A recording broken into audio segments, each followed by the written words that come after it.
Right friends, కుటుంబం అన్న తర్వాత చిన్న చిన్న మనస్పర్ధలు వస్తాయి. కానీ ఆ మనస్పర్ధలను మనస్సు పాడు చేసుకునే విధంగా, కుటుంబాన్ని కూల్చేసుకునే విధంగా మార్చుకోవడానికి వీల్లేదు. ఈరోజు ఒకవేళ నీ భర్తతోనో నీ భార్యతోనో ఎంతో కొంత నీకు మనస్పర్ధలు ఉన్నాయేమో. కుటుంబం కట్టుబడాలంటే భర్త కావచ్చు, భార్య కావచ్చు, కావాల్సింది ఏడు తెలుసా? మొదటిగా ఓర్పు, రెండోదిగా సహనం, మూడోదిగా దీర్ఘశాంతం. ఈ మూడు కూడా ఒక చెట్టు కొమ్మలే. ఏ భార్య అయితే ఓర్చుకుంటుందో, ఏ భర్త అయితే సహనం కలిగి ఉంటాడో, ఏ కుటుంబంలో దీర్ఘశాంతం ఉంటుందో ఆ కుటుంబం కట్టబడుతుంది.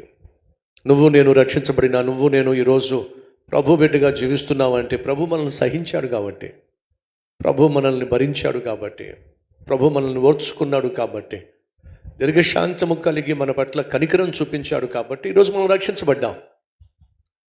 భర్త అంటే బాధించువాడు కాదు, భర్త అంటే భరించువాడు. సహోదరుడా, సహజంగా స్త్రీ బలహీనమైనటువంటి ఘట్టము గనుక భర్తగా ఎంతో కొంత భరించాల్సినటువంటి బాధ్యత నీకుంది. కాబట్టి కొంచెం సహనం కలిగి జీవించు. అలాగే సహోదరి, జ్ఞానం కలిగి నీ ఇల్లు కట్టుకోవాలి కనుక నీ భర్త కొంచెం కోపిస్తోడో, నోరు జారే తత్వం ఉందేమో, నా భర్తే కదా ఒక మాట అంటే ఏమిటి అని చెప్పి నువ్వు సర్దుకుపోయావు అనుకో, నీ కుటుంబం కట్టుబడుతుంది. అనవసరంగా ఈగోకి, అహానికి, కోపానికి, గర్వానికి నువ్వు నన్ను అంత మాట అంటావా? మా నాన్నే నన్ను అనలేదు, మా అమ్మే నన్ను అనలేదు, నువ్వెవడో నన్ను అనడానికి. ఇలాంటి పౌరుషానికో గర్వానికో పోయి కుటుంబాన్ని కూల్చేసుకుంటే బిడ్డలు బజార్ను పడతారు.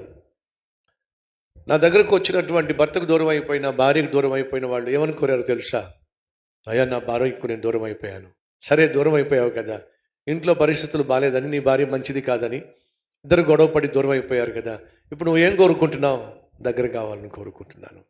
అర్థమైందా? దూరం అయితేనేమో దగ్గర కావాలని ఆశ, దగ్గరగా ఉంటేనేమో దూరం కావాలని ఆశ.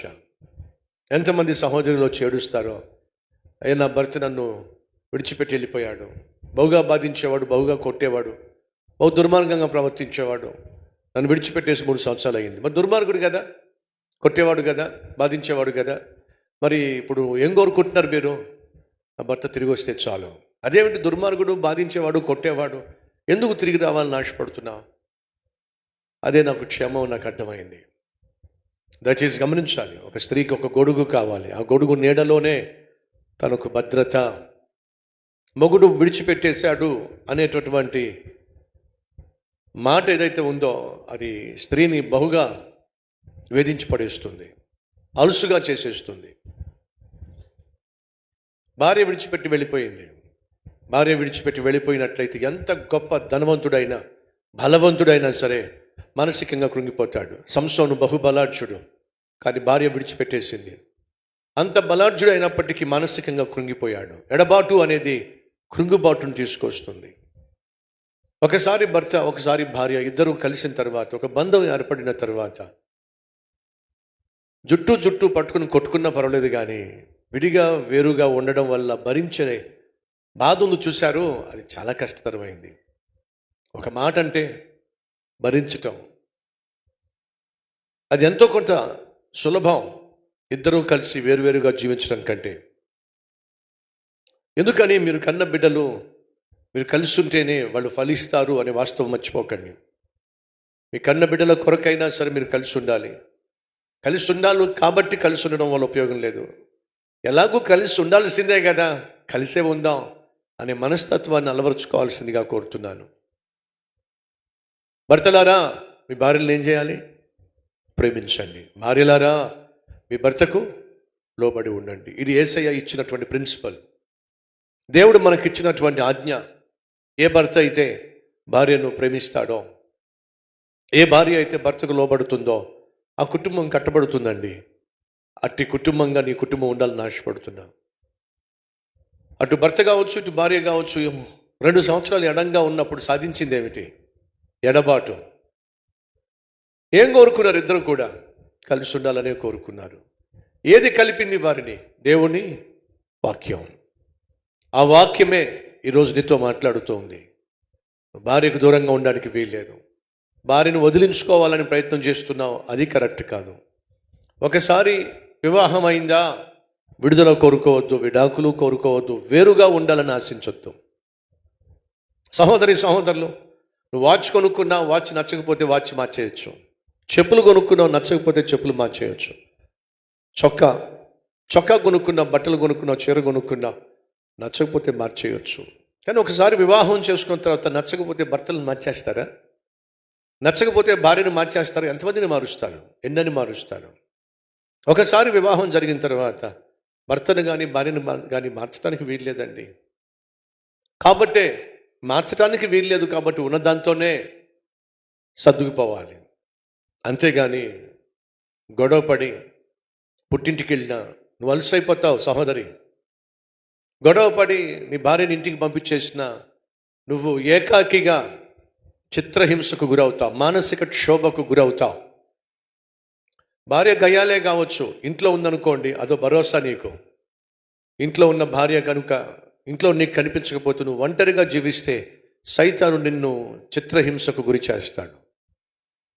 భార్య వెళ్ళిపోతే నీకు స్వేచ్ఛగా ఉండొచ్చు, అడిగేటటువంటి భార్య లేదు కనుక నీ ఇష్టానుసారంగా జీవించవచ్చు. కానీ ఎప్పుడైనా సరే ఇష్టానుసారమైన జీవితం కష్టాలే తీసుకొస్తుంది, మానసిక వ్యధను తీసుకొస్తుంది. కాబట్టి సంగమా, జంతువులు ఒంటరిగా జీవించవచ్చు, కానీ మనిషి ఒంటరిగా జీవించడం సాధ్యము కాదు. ఎందుకంటే మనిషి ఒంటరిగా ఉండాలని దేవుడు సృష్టించలా.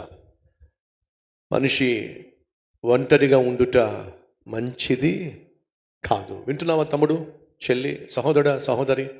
నువ్వు ఒంటరిగా ఉండడం మంచిది కాదు. పెళ్లి చేసుకున్న తర్వాత ఒంటరిగా ఉండడం అసలు మంచిది కాదు, క్షేమం కాదు. సహోదరి సహోదరులు, కలిసి ఉండటము అనేది అత్యవసరం. నాకు పెళ్ళయి 25 సంవత్సరాలు అయింది.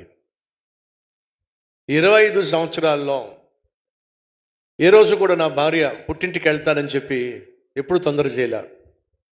25 సంవత్సరాల్లో పుట్టింటికి వెళ్ళి 1 వీక్ కూడా ఉండలా. 25 ఇయర్స్లో. కారణం ఏమిటంటే నరుడు ఒంటరిగా ఉండడం మంచిది కాదు. వివాహం అయిన తర్వాత నిజంగా భార్య పట్ల భర్త పట్ల నీకు ప్రేమ ఉన్నట్లయితే విడిగా వేరుగా ఉండడం అంత సులభం కూడా కాదు. ప్రేమ ఎప్పుడూ కూడా కలిసి ఉండాలని ఆశిస్తుంది.